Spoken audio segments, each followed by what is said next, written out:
Hello everyone! Sa mga nagtatanong kung paano kumuha ng unit dito sa Urban Deca Homes, ipapaliwanag ko sa iyo in 1 minute. Siyempre, una kailangan i-message mo muna ako para ma-accommodate kita ng maayos.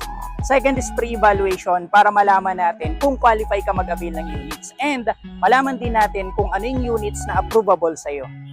Third is site viewing. Siyempre, maganda makita mo yung project and yung actual unit na pwede mong i-reserve. Pero siyempre, kailangan mag-schedule ka muna para ma-accommodate namin kayo ng maayos. Fourth is reservation. Siyempre, kailangan kompleto na yung mga requirements kasi dito na tayo magre-reserve, magsasign ng loan documents, and magbabayad ng cash out.